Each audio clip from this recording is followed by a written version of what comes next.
Welcome, survivors, to my personal survival garden.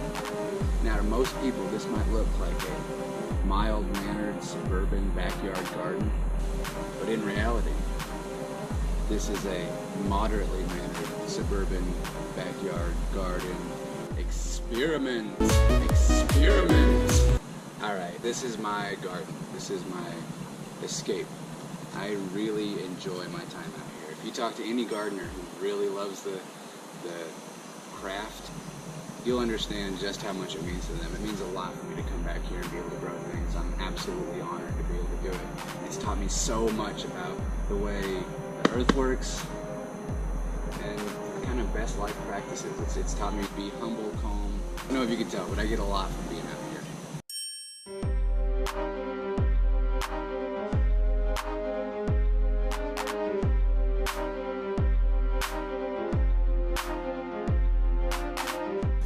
This specific garden, this one that I've grown here, because I've done a few in different places throughout my life, but this garden I call the survival garden because I'm really trying to get a lot of calories out of what I grow. I'm trying to replace as much of what I eat with produce that I grow here. So 25% calorie production, 25% has been testing, experiment, seeing what grows where and how and why. I've learned a lot here about light management, heat management, things like that are really important to producing a lot of crops and producing the kinds of vegetables that you want to grow. 25% production, 25% testing, the other 50%, it's just me out here trying to grow the fanciest stuff I can to show off my little creations. I mean, I'm going to be honest, I don't do it because I need to eat. I do it because I'm fancy and I like myself some gourmet vegetables and things like that. So that's a big part of growing your vegetables these days in the real world, is that you just want to be fancy. And once you taste a homegrown, what's the most boring vegetable? Homegrown celery? Oh, it's a whole different game. Celery is something that gets no respect, really. Grown here is amazing. It's a whole different beast. And I think a lot of people are missing out on a lot of life by not eating things that come from the nearby soil, all right? And that's what I'm trying to do here. Keeping it fancy. Ooh, does it feel good? Ooh, does it taste good? Those are important calories, the ones that kind of change your opinion on your day, the ones that boost your morale a little bit, those are important calories. So in the lab out here, I like to do kind of small-scale tests. A lot of times I won't have a whole row growing one thing because I want to grow two different things side by side, see how they'll grow, see who wins out in that little battle. And it's not the way to grow lots of vegetables. And sometimes my yields aren't very impressive because I'm doing these little tests, but that's okay. Learning the techniques, that's what I get to take with me. A whole lot of food, I don't get to take a lot of that with me when the shit hits the fan, but the knowledge, that's what you get to take with you. And that's one of the most important reasons to be learning all these gardening techniques, in so much as survival is concerned, you know? But this garden did not come to me easy. This garden took a lot of work and planning. I had to do a whole lot just to get soil here, just to get soil I can grow in, because so much of it was covered up by plastic, which kills the soil, makes it hard to grow in. The rest of it, and most of it still, is brick. Most of it's covered up by concrete and brick from some Yahoo long past, and that makes it really hard to grow in. I like growing in the ground. Old school works for me. So with all this brick everywhere, I just didn't have a lot of planting space. The dirt you're looking at here, I hauled in. I brought all this in from other people's gardens, people who are donating it, and I got it here. I mixed it in with a lot of amendments and got it back to where it needs to be. So because of the way everything's all bricked up, the survival garden's broken up into a series of boxes. One box might, in one season, get a perfect amount of sun, and in another season, nothing. So I've had to learn each area of the garden really specifically. There's A box, B box, E box, M box, F1, F2,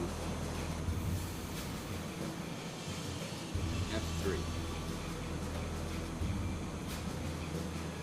So I've got containers on the ground, and I've got containers in the air.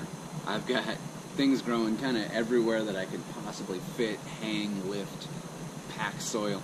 Some things work, some things don't, but it's all about seeing how much I can do, how many different little experiments I can make each season. And with things turning over, it's getting into a season that's a lot easier to grow in. Something this spring is going to be full of sun, and the way it's been feeling, it's all muggy today, might actually be kind of hot. I spent the last week clearing out everything from the summer garden. I hadn't really touched it. I'd gotten completely sidetracked with other projects, and it had been just left to rot. It took a lot of work to get all the old tomato cages out and the tomatoes down, tomatoes uprooted, things in the compost, weeds cut, weeds pulled out. There's a lot of space here, and with all the different nuances of these containers, it took a lot of work to get things where they're at. But I think I'm ready to plant. So this is the exciting part of the garden, and you guys get to see it.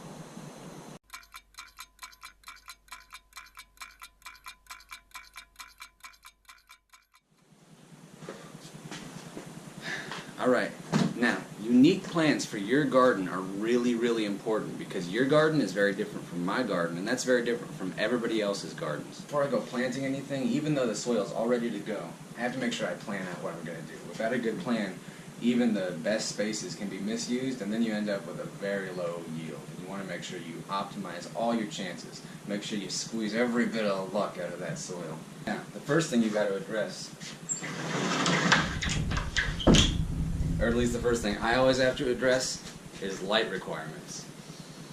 The way a garden is lit, it really changes the way it works out, especially in suburban or urban settings. Light gets to be a really hot commodity when you don't have a lot of it coming directly at your plants. Open field, lucky day every day.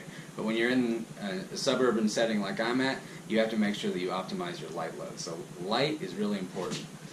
While you're keeping the lighting issues in mind, you want to make sure you also keep the watering requirements in mind. I like to keep things like squash and cucumbers, things that are heavy feeders, in one area so I can water it as a zone and water it kind of similarly. Things that need deep watering, like carrots, tubers, things that grow down into the dirt, I'm going to want to group those together so I can water them specifically. Herbs and such I would group together, and you want to keep that in mind, the water requirements of all these things while you're planning where things go. Sometimes I don't do a very good job at this because I try and just kind of get everything everywhere, but that's part of my process. And in your garden, you just want to make sure you keep it in mind as you go forth. The last thing is soil and space. Now, obviously you want your soil to be top-notch, but even if you have really good soil, different things grow in different conditions. Things like potatoes might like being covered in hay or compost. Things like, I know daikon or radish, I've been told actually prefers a more clay-like surface. They like breaking soil up for whatever that's worth. So you want to make sure your soil's good and specific to the plant. But more than soil, I need to pay attention to spacing. Oh my God, my spacing is terrible. I'm the kind of guy who wants to plant as much as I can. I'd take this here 5-gallon bucket. And I'd say to you, oh, well, you could fit a spinach plant there, and maybe a corn stalk over here. Maybe droop something dangling out here. Maybe I don't know, like a cassava melon or something. Point being, I overplant. Okay? I'm always doing it, and it leads to disease, it leads to low yields for any number of reasons. You don't want to do it. Make sure you give your plants a little bit more than the room they require.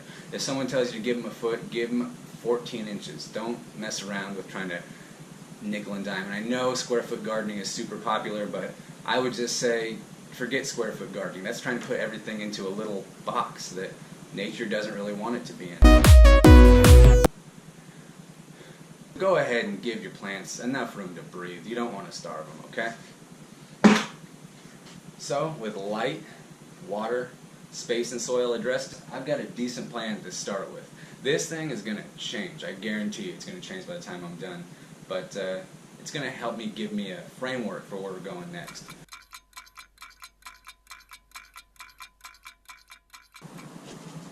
Alright, so I've got my plan all ready to go. Now that the plan's done, I need to get things in the soil because I'm hungry and I need this food to go into my belly. I'm going to start with a crop that I grew last year, a green onion crop. These, to be exact. They did really well. So I saved their seeds, and those are going in the ground right here.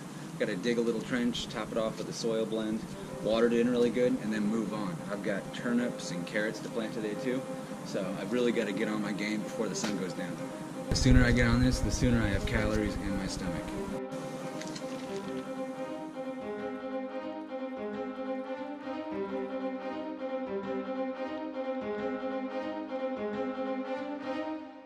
Check back in next time. I'll let you guys know, what pops up, what I see. It shouldn't be more than a couple days before some of these things start showing growth. Keep digging, stay lucky, stay alive. Norman Guy, over and out.